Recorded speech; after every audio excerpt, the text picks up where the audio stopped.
Hola a todos. En este video vamos a hablar algunas generalidades sobre los fenómenos de transporte y concretamente vamos a aterrizarlo en el caso de los fenómenos de transporte de momentum, en el caso de tuberías y bueno, algunas herramientas o elementos conceptuales para que puedan resolver la actividad relacionada con este tema. En el caso de los fenómenos de transporte, pues son una familia de fenómenos, de procesos que ocurren cuando tenemos una diferencia en el valor de alguna variable clave. En el caso de la transferencia de momentum, tenemos una diferencia de velocidades, usualmente ocasionadas por una diferencia de presiones entre dos puntos que ocasiona un movimiento. En el caso de los fenómenos de transporte de energía, tenemos una diferencia o un gradiente de temperaturas que ocasiona un flujo de calor. Y en el caso de los fenómenos de transporte de materia, lo que tenemos es un gradiente o una diferencia entre las concentraciones de dos puntos que ocasionan esa movilidad de la materia. Bueno, en este caso nos centramos en el primer caso, en la transferencia de momento o momento lineal. Y básicamente, como les digo, aquí tiene que ver con que existe una diferencia de velocidades entre dos puntos y es un poquito más entendible si lo vemos como diferencia de presiones. Ustedes piensan, por ejemplo, cuando tenemos un tinaco que tiene cierto nivel de agua, esa agua tiene una presión que ejerce sobre el agua que está debajo y esa diferencia que tenemos hace que el agua pueda fluir entre dos puntos, del punto donde tiene más presión a donde tiene, y se dirige hacia donde tiene menos presión. Entonces, ese gradiente se convierte en nuestro motor. Entre más grande sea la diferencia entre de esta variable, en este caso de presiones, mayor será el impulso que le dé a este transporte. En el caso del momentum, lo que se transporta es una velocidad, o sea, se traduce en una velocidad de un flujo. En el caso de las tuberías es donde en la parte de ingeniería nos interesa mucho porque varios de los procesos ocurren en estos espacios y lo que vamos a tener es una diferencia de presiones, una diferencia de velocidades ocasionadas por la fricción, además de este gradiente de presiones entre el punto A y el punto B de la tubería, de donde inicia el flujo a donde se dirige. Aquí también tenemos un fenómeno adicional que tiene que ver con la fricción. Las paredes de la tubería, cuando pasa el flujo a través de ella, en las paredes ocurre esta fricción que frena ese flujo. Entonces, dentro de una tubería lo que vamos a ver es una especie de corte donde en la parte central vamos a tener una mayor velocidad y conforme nos vamos acercando a las paredes se va disminuyendo esa velocidad por la fricción. Esto es parecido a cuando ustedes tienen una pila de hojas y empiezan a aplicar una fuerza sobre el montón de hojas. Las hojas que están más pegadas a la mesa donde se colocaron, básicamente no se mueven y las que están más alejadas de la mesa se mueven más. Eso es lo que llamamos el esfuerzo de corte, que tiene que ver con estas características de la fricción. Y bueno, también es importante señalar que además de este efecto que ocasiona la fricción dentro de una tubería, también podemos tener diferentes tipos de flujo.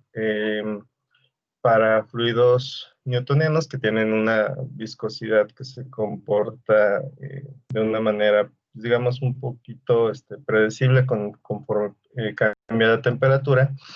Este flujo laminar tiene una característica de que está muy ordenadito, está como por capitas y cada capita, cada renglón se comporta de una manera muy precisa, muy predecible. En el caso de que el flujo aumente mucho su velocidad, entonces empieza a generarse un flujo que llamamos turbulento, que es más caótico, más como si estuvieran, si han visto una ola chocar, una ola romperse en la orilla del mar, ustedes ven cómo ese movimiento del fluido es caótico, realmente no lleva un orden, pero se está moviendo de forma desordenada. Ese es el movimiento turbulento. Para los procesos, ustedes ya cuando vean más adelante operaciones unitarias, diseño de reactores y demás, hay ocasiones en que nos conviene que el flujo sea de un tipo o de otro. Si, por ejemplo, tenemos alguna suspensión, una mezcla que nos interesa que se mantenga homogénea, eh, o lo más homogénea posible, pues nos convendría que ese flujo sea turbulento para que mientras avanza se vaya revolviendo y vaya manteniendo cierta homogeneidad en su composición. En cambio, existen otros procesos donde esa característica de un movimiento caótico nos puede afectar de forma negativa y entonces preferimos que sea un flujo más tranquilo, un flujo laminar. Ok. Para estudiar esto, nosotros tenemos un número, uno de los famosos números adimensionales, no tienen una unidad específica, simplemente no tiene unidades, es el número de Reynolds y ese nos ayuda a predecir el comportamiento de un fluido en movimiento y es un número que se utiliza en muchísimos cálculos para todos estos temas de fenómenos de transporte de momentum, para cuestiones de operaciones unitarias. Se usa de manera constante y ese es igual a la fórmula que tengo aquí a la derecha en la parte superior. La D es el diámetro de la tubería, la V es la velocidad del flujo del fluido, el siguiente símbolo, que es una ρ, se llama densidad y la variable que está en la parte de abajo de la fracción es una letra que llamamos μ y significa la viscosidad de un líquido, de un fluido. Al aplicar esta fórmula nosotros obtenemos el llamado número de Reynolds y lo que nos va a decir ese número es cómo se comporta, nos va a permitir predecir el comportamiento. Si tenemos un número de Reynolds hasta 2100 o menor a 2100, vamos a tener un flujo laminar en la tubería. Si tenemos algún número entre 2100 y 4000, está en un periodo que llamamos de transición, que va transitando desde lo laminar hacia lo turbulento, va ese proceso de cambio de un tipo de flujo al otro. Y finalmente, si es mayor a 4000, ya damos por hecho que va a ser un flujo turbulento. Entonces, más o menos estos son los rangos de aplicación. También va a depender de caso específico. La geometría de la tubería tiene impacto, el tipo de fluido tiene impacto, pero pues estos son los rangos que se ha observado que se presentan estos comportamientos. Y bueno, para el caso de la caída de presión, que es lo que nos interesa porque es lo que está, les digo, que se convierte en el motor de nuestro fenómeno de transporte, hay diferentes formas de calcularlo. Básicamente la fórmula general es con la ley de Newton para transferencia de momento lineal, donde tenemos este esfuerzo de corte, que es esto.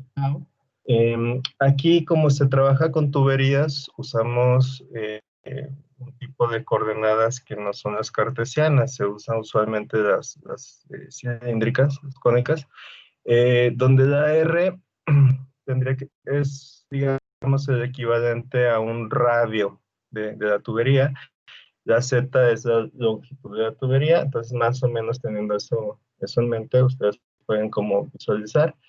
Em, y aquí, en forma general, lo que tenemos es que la variable clave aquí va a ser una viscosidad del fluido y tenemos un diferencial, porque aquí lo que está viendo es cuánto cambia la velocidad conforme cambia el radio de la tubería, que va de la mano que les mostraba hace rato, que en el centro de la tubería tenemos una velocidad que es la máxima velocidad a la que viaja el fluido dentro de la tubería, y conforme nos vamos acercando a las paredes va disminuyendo. Entonces hay una diferencia, va existiendo un gradiente de las velocidades dependiendo del radio. Es más o menos lo que quiere describir esta ecuación, que bueno, para nosotros poder implementarlo, en Jan Coplis hace una recopilación del paso a paso de cómo se obtienen las fórmulas y nos va explicando todo el procedimiento, hasta llegar a una ecuación para tener este cálculo de caída de presión a través de un método que llaman el uso del factor de fricción, donde básicamente se considera esto que ya hemos comentado, de que la fricción en las paredes ocasiona, además del movimiento mismo del fluido, ocasiona esta caída de presión. Justamente es un elemento clave, la fricción, y para ello utilizan un factor de fricción de Fanning, que es simplemente dividir 16 entre el número de Reynolds, que calculamos con la ecuación que vimos hace un momento, y teniendo ese factor de fricción, lo podemos incluir en la fórmula que aparece a la derecha, y con esa fórmula podemos encontrar la caída de presión debido a la fricción por el movimiento del fluido dentro de una tubería. Entonces ahí en esa fórmula pues nos pide multiplicar 4 por este factor, por la densidad, y luego tenemos estos dos paréntesis donde básicamente es eh, la delta L es un cambio de longitud, básicamente es lo que mide la tubería, dividida entre el diámetro de esa tubería. En el otro paréntesis tenemos la velocidad del fluido al cuadrado entre 2. Entonces, haciendo todo este cálculo, esta operación, encontramos la caída de presión por la fricción. Y es importante señalar que esta fórmula funciona bien para flujo laminar. En el caso del flujo turbulento, se incluye un factor que tiene que ver con la rugosidad de la tubería, y se incluyen otros elementos que necesitan de un trabajo empírico. Necesitamos probar con la tubería en cuestión, en los rangos de movimiento del fluido que se está trabajando, tener alguna información de ese caso específico y a partir de ahí calcular un factor de fricción para flujo turbulento. Pero en el caso de flujo laminar, y podemos suponer que también parte del flujo de transición, nos va a servir esta fórmula bien. Entonces el ejercicio que ustedes hacen está enfocado justamente en esta parte de un flujo laminar. Entonces les va a funcionar este par de fórmulas en conjunto con la que les presenté hace un momento para calcular el número de Reynolds, y con eso pueden resolver la actividad que tienen para esta unidad. Cualquier otra duda, estamos a sus órdenes y bueno, seguimos en contacto.